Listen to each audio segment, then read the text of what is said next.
লো হালকা করে। তো আজকে আমি আর আমার গাড়ির জন্য খুব ভালো দিন, কারণ আজকে আমি ঠাকুরনগর যাব। কিন্তু সবথেকে খারাপ খবর হলো যে আমি ভোরবেলায় কাজে বেরিয়েছিলাম, এখনো না খেয়ে দিয়ে না স্নান করে এখন আমায় হুট করে বেরিয়ে যেতে হচ্ছে ঠাকুরনগর। তো এখানে পুজো দেওয়া কমপ্লিট, সবাই এবার গাড়িতে লোড হচ্ছে করে এখন বেরোবো। কিন্তু আমার এত জোর খিদে পেয়েছে, ধারণার বাইরে, গাড়ি নিয়ে বেরিয়ে গেছি। তো হালকা করে রাস্তায় দাঁড়িয়ে কেক কিনে নিয়েছি, কারণ ভারী করে খিদে পেয়েছে আমার। তো হালকা করে চলে এসেছি বালি ব্রিজ, আর আমি তো খুব এক্সাইটেড কখন আমি পৌঁছাবো ঠাকুরনগর। তো বলতে বলতে চলে এসেছি যশোর রোড। তো সবাইকে আমি বলতে চাই এই রোডটা খুবই বাজে রোড, তার জন্য সবাই দেখে শুনে গাড়ি চালাবে এই রোডে। তো এই রোডের ওপর আমাদের দাঁড় করালো একটা সাধু বাবা। তো ওখান দিয়ে আমায় খিচুড়ি দিল, খিচুড়ি খেলাম। আর ভগবানের কাজ করে, কারণ আমার খিদে পেয়েছিল। তো ওখান দিয়ে খিচুড়ি খেয়ে গাড়ি নিয়ে বেরিয়ে হালকা করে অশোকনগর পৌঁছে গেলাম। আরো কিছুক্ষণ গাড়ি চালিয়ে চলে এলাম গাইঘাটা রোডে, মানে ঠাকুরনগর যেটা ডাইরেক্ট যাচ্ছে। আর আমি তো খুব এক্সাইটেড, ধারণার বাইরে কখন পৌঁছাবো। তো এখন চলে এসেছি পুরো মুখের সামনে। তো এখন ঠাকুরনগরের মেন রোডে চলে এসে হালকা করে গাড়িটা স্কুল মাঠে পার্কিং করে আমার ভাইদের সঙ্গে একটু দেখা সাক্ষাৎ করে তো এখন যাব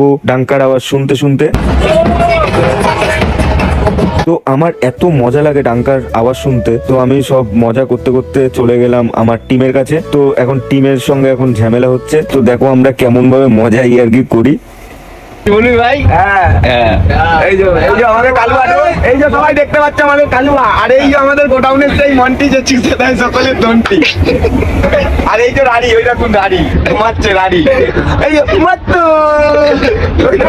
এরকম যদি বিলা হয়, আমি তো হাসতে হাসতে গড়াগড়ি খাচ্ছি। তো চলে এলাম হালকা করে ডালার ওপর একটু মেপে দেখতে, হালকা করে স্নান করে পুরো ফ্রেশ মুডে এখন মেপে পটাবো। কিন্তু আমি ভুলে গেছি, আমি তো ছাকাকে ব্যাকা হয়েছি। তো এখন আমার মেয়ে না, নিজের স্বপ্নটাকে পূরণ করতে চাই। আমার স্টেডিয়ামে বসে বোর লাগছিল বলে একটু চিপস কিনে নিলাম, আর এখন যুদ্ধ হচ্ছে চিপস খাওয়া নিয়ে। তো মানে ভাই বন্ধুদের এরকম চলে। তো এখন চলে এসেছি গাড়িতে, গাড়ি দিয়ে বেরিয়ে তো বাইরে দেখে আই এম তো অবাক, মানে আমার আর নিঃশ্বাস ফেলার কোনো জায়গা নেই। তার জন্য দৌড়ে দৌড়ে গেলাম হালকা করে সাধু বাবার বাড়িতে গিয়ে ভারী করে খেয়ে দিয়ে চলে এলাম গাড়িতে। তো গাড়িতে এসে এখন বাজে 8:30, আর আমার বহুত ঘুম পাচ্ছে, তার জন্য ঘুমিয়ে পড়ি। ভোরবেলায় উঠে তারপর মেলা ঘুরবো। দেখা হচ্ছে পরের অধ্যায়, টাটা।